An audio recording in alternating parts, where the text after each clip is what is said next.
سلام و وقت بخیر خدمت همه بیننده های عزیز خوبی چینل یوتیوبی جنبش زنان عدالت خواه. امیدوارم هر کجایی که هستین لبخند بر لبتان باشه و صحت و سلامتی نصیب حالتان باشه. باز هم برنامه روایت ممنوع، خوش آمدید به روایت های ممنوع و در یکی دیگر از برنامه های روایت ممنوع همراه شما دوستان و عزیزان هستیم. امیدوارم تا پایین برنامه با ما همراه باشین و چینل یوتیوب را لایک و سابسکرایب بکنین، ویدیو را شیر بکنین و از زنان افغانستان حمایت بکنین. بانو صنم کبیری در برنامه با ما هستن. در نخست بانو صنم کبیری را خوش آمدید میگیم به برنامه و چه خوب است که از زبان خود بانو کبیری بشنویم که در کجا شروع به فعالیت کردن، تحت چه شرایطی و از چی خانواده‌ای که البته منظورم از چه خانواده‌ای در کدام سطح بوده خانوادهشان شروع به فعالیت کردن و چی دستاوردها و چی چالش‌هایی را داشتن. خوش آمدین به برنامه بانو کبیری. در نخست بشه که خودتون را شما به عزیزای بیننده معرفی بکنید که کی هستین و از کجا. سلام، وقت شما بخیر. تشکر از اینکه چانس دادین که در این برنامه ناگفته های خود در میان بگذاریم و سلام به بیننده های عزیز که می اکنون از چینل یوتیوب جنبش زنان عدالت خواه ما را تماشا میکنن. سلام کبیری هستم. در ولایت کندوز به دنیا آمدیم، در ولایت کندوز بزرگ شدیم، درس خواندیم، تحصیل کردیم و از ولایت کندوز هستم. در یک خانواده نسبتا متوسط و خانواده بیشتر فرهنگی به دنیا آمدیم. خوشحال هستم که حداقل بانو کبیری از جمله کسایی است که در یک خانواده روشنفکر و فرهنگی به دنیا آمده. بانو کبیری، نظر به این که ولایت کندوز در زون شمال شرق افغانستان و یک ولایتی که در دوره جمهوریت تا جایی که به یاد دارم نسبتا ولایت ناامن و اکثرا در آن زمان هم طالبان حضور داشتند، شما تحت چه شرایط و چه قیودات و یا هم چه امکاناتی دوره ابتدایی و نمیدونم سطح تحصیلی شما تا چه حدی است به پایان رسانده؟ قسم که شما یادآور شده، قندوز یکی از مرکز زون شمال است که ناامن به سالیان زیاد. ما هم در ولایت کندوز به دنیا آمدیم و بزرگ شدیم، ولایتی که همیشه ناامن و جنگ زده بوده. ما همیشه با جنگ و سلا و گریه کودکان و اشک مادران و فریاد یتیمان و صدای ثقیله جنگ، انفجار و اندهار بزرگ شدیم. ولایتی که بیشتر از همه ولایت های افغانستان آسیب پذیر بوده و ما هم در ولایت بزرگ شدیم که شاهد جنگ های شدید خانمان سوز بودیم و نه تنها دور طالب، قبل از طالبان قندوز ولایت بوده که همیشه مردمش آسیب پذیر بوده و در آتش جنگ می سوخت.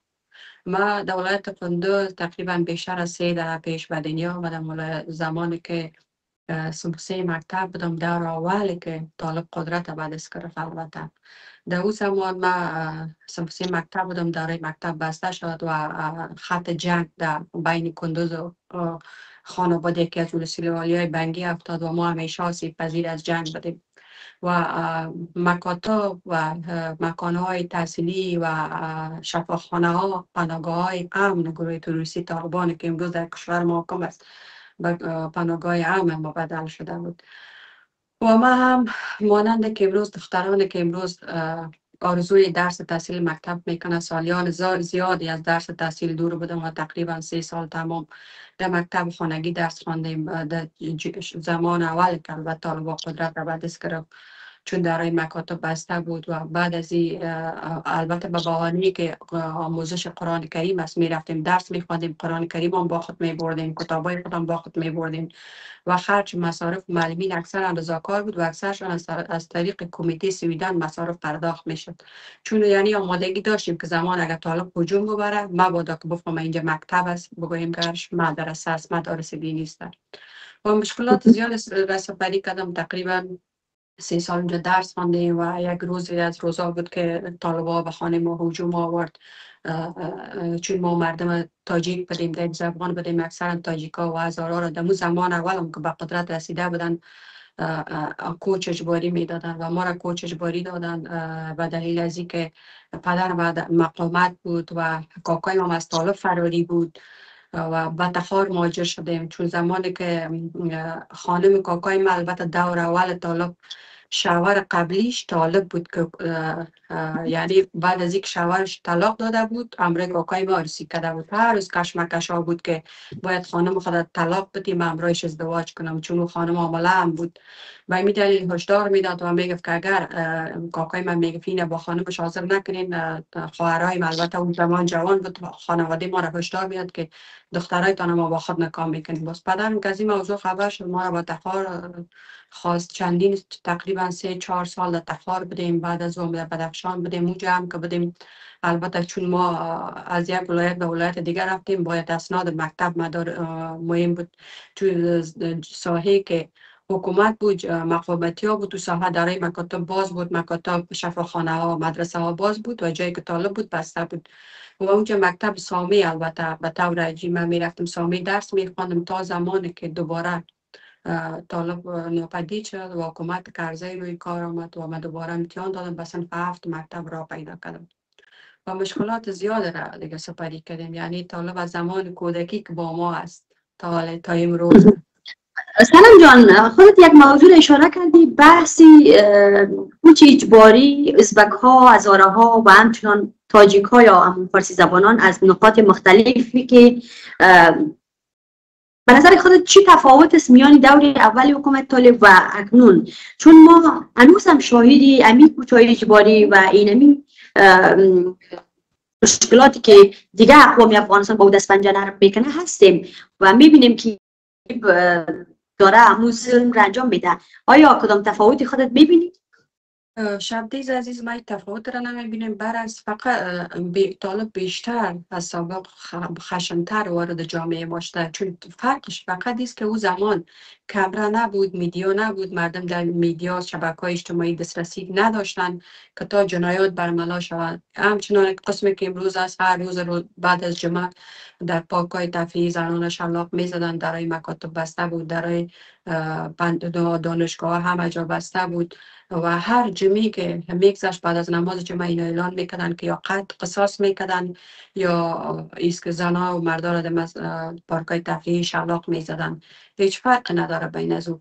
من یه خاطرات تلخ را دارم که چون زمان هم زنها اجازه بیرون رفتن نداشت، زنها بدون محرم اجازه نداشتن و یکی از دخترای میمه بود خیلی سرشار بود، اید بود، یعنی اینا زنها اجازه نداشتن به بیرون برن و این خیلی پافشاری کرد که من میرم، من باید بیرون برم سودای خریداری خدا بکنم. من قدر خانواده گفت طالب میبرید و این قبول نکرد چون خیلی قد بلند تنمن بود، چادری به جانش بود و پایای از چادری معلوم میشه. وقتی که ما سودای خدا خریدیم اول طالب آمد که با نکرد که تو محرم نداری، چون یک بچه 13 ساله برادرزاده شمرای ما بود گفتی محرم و مسوایی خواهرزاده و برادرزاده مثلا ما و بعدش این محکم گرفتن میگفتن تو مرد هستی.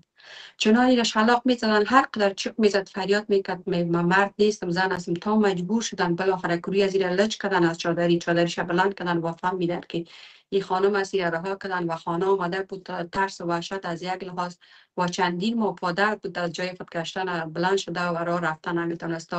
فقط فرق طالب امروزی و دیروزی است که جنایات او زمان برملا نمیشد. خوشبختانه ما در دنیای تکنولوژی هستیم که مردم ها هوشیار شدن، میتونن هر جنایات که باش توسط دوربین کمری موبایلشان برملا بسازن. باعث شد بان کبیری عزیز که خودت در این دور حکومت طالبان سکوت نکنی و فریاد زنان باشی و در عرصه مبارزاتی قدم برداری و بیایی و در صف مبارزین بیایی برای حق و حقوق از دست رفته زنان مبارزه بکنی.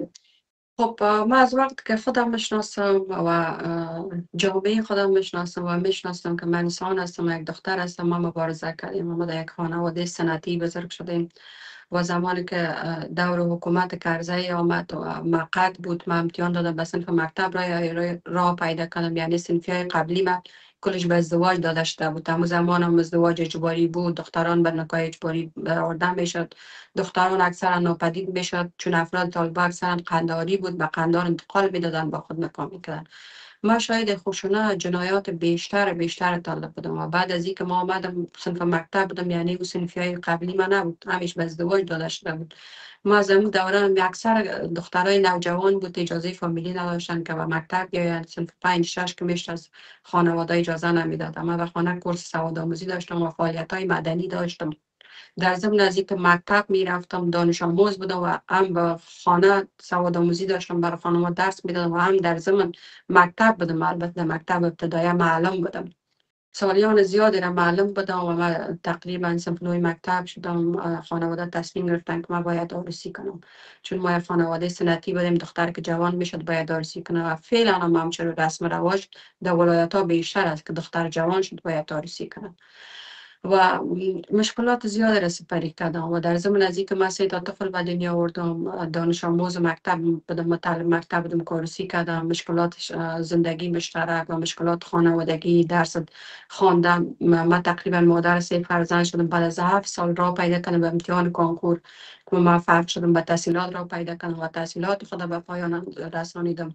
دوباره پس بعد از 1 سال وقفه گرفتم، دوباره امتحان دادم که به معلمی باز دوباره کامیاب شدم و چانس پیدا کردم که جنگ های شدید بیشتر شد و ولایت ها پای در پای سقوط میکرد. هم به امیدواری ما دوحه بود، با وجودی که جنگ ها شدید بود و ولایت ها سقوط میکرد، شاید جنایات و وحشتناک بیشتر طالب بودم و تنها دلخوشی ما بود که دوحه صلح و بار می نتیجه دوحه بدبختانه که دوحه معامله ما کرد و اگست 2021 شد که طالب جان عزیزان بیشتر از جان عزیزان من از بین گرفته. مامایم شهید شدن در جنگ با طالب، کاکایم شهید شدن، خانواده خود از دست دادم، شوهرای خواهرم شهید شد که سرشان از تنشان جدا کرده بود طالب جان بیشتر عزیزان من از من کرد و امروز گروهی که به قدرت رسیدن قاتل هر یک خانواده افغانستان است که جان عزیزانشان هم داغداری که ما هستم، خانواده بیشتر داغدار است از طالب.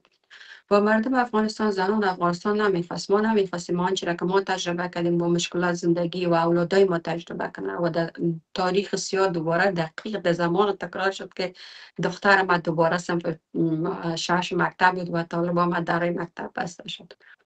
من هر باری که به طرف دخترم نگاه میکردم و صنفی های دخترم پی در پی نامزاد شده میره، بر من خیلی بار سنگینی بود بالای شانه ما تحمل کردنش و ما شاید جنایات بیشتر طالب بدیم که با وجودی که قدرت به دست گرفتن، نظامی ها را به خانوادهایشان، خانما را به شهادت رساندن، به قتل رساندن و جنایات نقض حقوق بشری با گذشت عرض گسترده میشد و این ما را وادار ساخت که ما به جاده ها براییم و مطالبه حقوق خود شویم و توجه جهان به زنان افغانستان جلب کنیم و یگانه اولین باری که اینا به قدرت رسید زنان از جامعه حذف کردن، تمام حقوق زنان سلب کردن و این بر یک زنه که مانند من که سالها درس بخونه، تحصیل کنه و با 1001 نوع مشکلات جامعه سنتی فرنگی به یک موقف برسه خیلی برام گرنگی میکرد و این باعث شد که ما با مبارزات باید بموندم. بانو کبیری، شما حرفای خوب را اشاره کردین. من میخوایم خاطراتتان را از آگست 2021 بدانم. دقیقا مصروفی چی کاری بودی، چی کار میکردی، در کجا بودی و یا در کابل زندگی میکردی اون زمان یا در قندوز بودی و چی یک خاطراتی از آگست 2021 یا هم از آمدن طالبان در افغانستان از دور دومشان داری؟ خب من هم آرزو داشتم که دخترم درس بخونه، تحصیل کنه و آنچه که من میخواستم یک شخص خدمتگار واقعی به مردمم باشم و آرزوهای من دخترم فرزندای من پوره کنه. چون اولین بار ولایت سقوط کرد، ما از ولایت چون جنگا خیلی شدید بود، طالب دست به نسل کشی میزد، جنایات بیشتر از 90% که در افغانستان انجام دادن در ولایت های شهرهای بزرگ بیشتر شده ولایت ها انجام داده و ما به کابل فرار کردم. طالب که سقوط قندوز اول ولایت یک هفته قبل یعنی از طالب ولایت قندوز سقوط کردم، چون تخار بدخشان ما به کابل بدیم و امیدوار بدیم کابل استوار میمانه، پابند میمانه، ولی متاسفانه برگشتیم به خانه خود و آمدیم که همه جای وحشتناک است، همه جای جنگ زده است، در ساحه جسدهای جوان افتادگی، وسایل نظامی های ما که با او در خط نبرد بودن، در هر ساحه که می رفتی با توپ و آوان سلاح ثقیله طالب راکت خورده و همه جای وحشتناک جنگی بود و کسایی را می دیدی که طالبایی که با یک لباس های عجیب غریب بود، یعنی که در طول عمر ندیده بود، یا گویا فکر می کردی که ما در کلانای ما بر ما قسم می کرد در طفولیت ما که یک چیز وحشتناک بود، این چیز بچه‌شون مشاهده میکردیم و آمدیم به ولایت. وضعیت خیلی خراب بود. شما باور کنین که ما تلویزیون روشن میکردیم که اخبار رو ببینیم که هنوز هم امیدوار بودیم که کابل پا برجاست، پنجشیر پا برجاست، دوحه یک توافق دوحه شاید یک تغییرات بیاره در کشور ما. ولی بدبختانه که کابل هم سقوط کرد. خیلی وحشتناک بود. تو خیلی مردم توجه میکرد باید اخبار هم مشاهده کنیم. طالبان فریای شادیانه میکردن، تیرای هوایی میکردن، موسیقی های بلند بود با صداهای خودشان شادی داشتن که یعنی میگفتن ما پیروز شدیم، امریکا را شکست دادیم. یعنی باور کنیم ما تلویزیون سعی میکردیم پردای خانه را پایین کرده بودیم، عوام ما 30 و چند درجه 36 38 درجه گرمی بود. نفسهای متقاعد میشه. با هنوز هم زیر تلویزیون شیشه بودیم تماشا میکردیم که دوحه یک نتیجه خوب خواهد داشت و تغییرات شاید دوباره بیاره. ولی بدبختانه کابل هم سقوط کرد و وضعیت سنه خیلی وحشتناک بود. ما گریه میکردم، آنقدر گریه میکردم، آنقدر گریه میکردم که وضعیت روی ما خراب شدم. میفتم بالاخره چی شد؟ ما خب بدبخت شدیم، زندگی ما تباه شد، اولادای ما هم به سرنوشت ما دچار شد. به حدی گریه میکردم، وضعیتم خراب بود، حتی حالت سی خود از دست داده بودم. شوهرم به کابل بود، زنگ زد گفت که کابل هم سقوط کرد، طالب وارد کابل شد. برای من بسیار بسیار بسیار خبر بد بود. باور کنین، با شما به خدا باور کنین که تلفن در گوشم بود، تحت گوشی از دستم افتید، از بس که وجودم در لرزه در آمد و همه گینا میشد. چی خورد بزرگ، همه پا و فرار بود، همه فرار میکرد. بر زنان افغانستان جز مقاومت مبارزه دیگر راهی نمانده بود و تا امروز هم ایستاده هستم. دقیقا یک روز کاملا وحشتناک که من موقع بدخشان سقوط کرد آمدم به کابل. خب اون شبی که بدخشان سقوط کرد و اون شب رو من هرگز فراموش نمیکنم. او چی و فریاد و فراری سربازا که مثلا بالای خانه ما پوسته بود، از اون پوسته به اون چی شدتی فرار میکردن، یا این طرف من جلب جذب قماندانی بود، از اونجا با چی شدت و با چی لباس و سرباز سربازا فرار میکردن هر طرف. و همچنان طالب که با شعار نره تکبیر و الله اکبر و مرگ با امریکا و این آن می آمد وارد میشد و همچنان فیرایش یادنه. خب اصلا یادم نمیره. بعد اینکه در کابل آمدم و اون روزی که در کابل در داخل تاکسی ما باید بانک برفتم که از حسابم پول میگرفتم، کابل سقوط کرده بود. چیغه ها و فریادهای او تکثیرانی که در مسیر رو به خانوادهش زنگ میزد و او تجربه حاکمیت قبلی طالبان نداشت و چیغ و فریاد میزد، نام خانمش را میگرفت، از دخترایش هم میگرفت که به خانه کی بروین، دروازه را سرتان قفل کنین، طالب از اینجا آمد. و هیچ وقت من چیغ و فریاد اون مرد از یادم نمیره و که من کلا خودم فراموش کرده بودم و در چیغ و فریاد اون مرد غرق شده بودم که چگونه یک مرد قدر استرس، قدر نگرانی، از یک طرف شبکه‌ها کار نمیکرد.